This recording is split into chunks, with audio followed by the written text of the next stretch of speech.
Hello, my name is Austin Habish, the founder of Think Catholic, and you're listening to the Summa podcast, where we study St. Thomas Aquinas' Summa Theologiae in a way simple and insightful for anyone to understand. The Summa podcast is brought to you by Think Catholic. Taking 2 questions of the Summa a day, we'll seek to summarize St. Thomas's responses, discovering the brilliance of Aquinas and his Catholic faith. This is day 57. So let's get started. We're covering today questions 111 and 112 of the Prima Pars. That is the action of the angels on man and the mission of the angels. The translation that I always use in these podcasts is the one generously provided to me by Ave Maria Press, the 5-volume set translated by the Fathers of the English Dominican Province, which you can now get at a discounted price from Ave Maria Press's site by typing in the code SUMMA10. And so here we go. Article 1, whether an angel can enlighten man. When a higher angel enlightens a lower one, it does so by breaking up a deeper, simpler truth into pieces, so the lesser angel, which is of a lower kind of nature, can understand it as far as it can. The higher angel also helps that lower angel by strengthening its natural light or power to understand. In question 106, Aquinas gave us an analogy for how that works, similar to how the proximity of a bonfire would add heat to a lesser flame next to it. The higher angel can order itself or turn to the lower angel in such a way as to assist its natural light of understanding. And when it comes to man, in order for an angel to enlighten us, it must present to us a sensible image or word from which we can then abstract some truth from it, since that's how the human mind works naturally. We take sense things, we abstract immaterial truth. So to enlighten man, an angel can present some sensible thing, either externally or internally, as well as also strengthen our natural light or ability to understand, that we may be able to draw out an even more lofty, profound, simple truth from that sensed thing than we could do otherwise. Article 2, whether the angels can change the will of man. Aquinas responds, to change the will belongs to God alone. According to Proverbs 21, the heart of the king is in the hand of the Lord. Whithersoever he will, he shall turn it.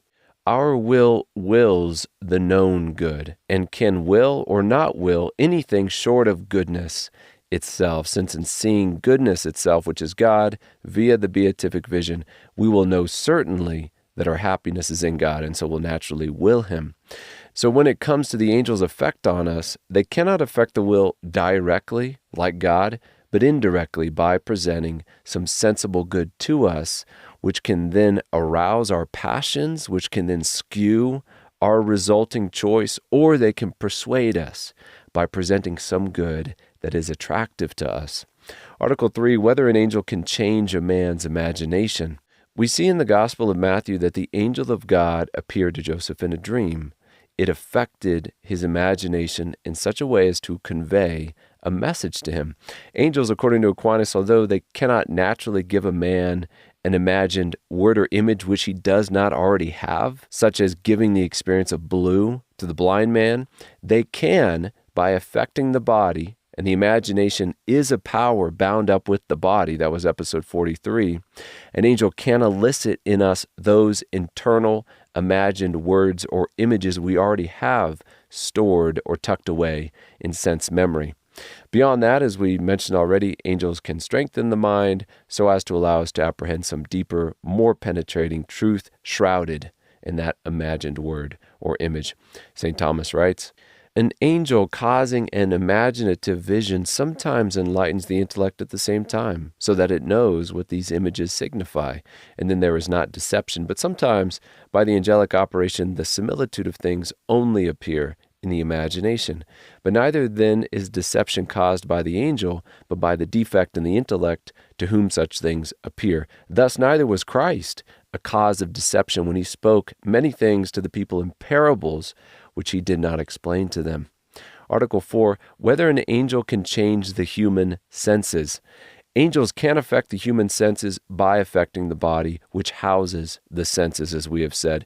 In this way, they can affect both the external senses, like the angels of Sodom who struck the people attacking Lot with a kind of blindness, as well as affect the internal senses by means of an imagined vision, such as in the case of the dream of Joseph. And with that, we move on to question 112, the mission of the angels. Article 1, whether the angels are sent on works of ministry. As it is written in Exodus chapter 23, "Behold, I send an angel before you to guard you on the way and to bring you to the place which I have prepared." Therefore, angels are sent on works of ministry. In this article, St. Thomas will summarize a lot of the points already mentioned, such as angels are included in the divine government of the material world, that they can and do enlighten men, and are sent as ministers. And he will then conclude the body of this response in this article with the definition of what he means by minister. He writes, "The action performed by the angel who is sent proceeds from God as from its first principle, at whose nod and by whose authority the angels work. Now this is what is meant by a minister. For a minister is an intelligent instrument, while an instrument is moved by another and its action is ordered to another. Hence angels' actions are called ministries, and for this reason they are said to be sent in ministry." Article 2, whether all the angels are sent in ministry.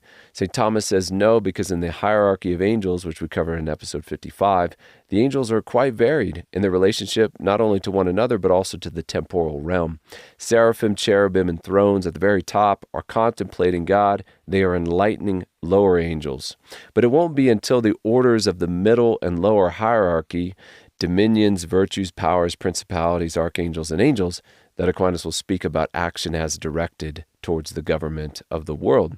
So not all angels are sent in ministry, except by the divine will by means of an exception, which is fitting for the manifestation of the power and the authority of the higher angels, that they be more focused on the eternal God himself than on ministry within the temporal realm. St. Thomas writes, "The order of divine providence has so disposed, not only among the angels, but also in the whole universe, that inferior things are administered by the superior. From this standpoint, some have said that, according to the general law, the superior angels are not sent, but only the inferior, yet that sometimes, by divine dispensation, the superior angels are also sent." Article 3, whether all the angels who are sent assist. First, St. Thomas explains what he means by the question. He writes, "The angels are spoken of as assisting and administering after the likeness of those who attend upon a king, some of whom ever wait upon him and hear his commands immediately, while others there are to whom the royal commands are conveyed by those who are in attendance." So the question here is, are there some angels which are sent and others who are not sent, but only hear the divine command and pass it down to the angels which will be sent or assist in the government of the world? And based on what we've said in the previous article, the answer is yes. Aquinas will give a nuance in this article regarding angelic knowledge, that although all angels are at present seeing God as he is via the beatific vision, the angels of a higher nature have a more piercing gaze into that nature, being granted to know, and in a special way, certain supernatural mysteries, which they can then pass down in pieces to those angels which will be sent. In St. Thomas's words, not all angels can perceive the secrets of the divine mysteries in the clearness itself of the divine essence, but only the superior angels who announce them to the inferior. And in that respect, only the superior angels belonging to the highest hierarchy are said to assist, whose special prerogative it is to be enlightened immediately by God. Article 4, our last article, whether all the angels of the second hierarchy are sent. Dionysius says that the dominations, or the dominions, are above all subjection, but to be sent implies subjection. Therefore, the dominations are not sent to minister. St. Thomas will say that short of the order of angels titled the dominions, which are at the top order of the second hierarchy, see episode 55 for more on that, all the angels below it can be said to be sent. He writes, in brief, the names of the inferior orders imply administration for. The angels and archangels are so called from announcing. The virtues and powers are so called in respect of some act, and it is right that the prince or principalities, according to what Gregory says, be first among the workers. Hence, it belongs to these 5 orders to be sent to external ministry, not to the 4 superior orders. Very clear, and that brings us to the close of another episode. We have just finished questions 111, 112 of the Prima Pars, that is, the action of the angels on man and the mission of the angels. My name is Austin Habish with Think Catholic, and I cannot wait to see you tomorrow.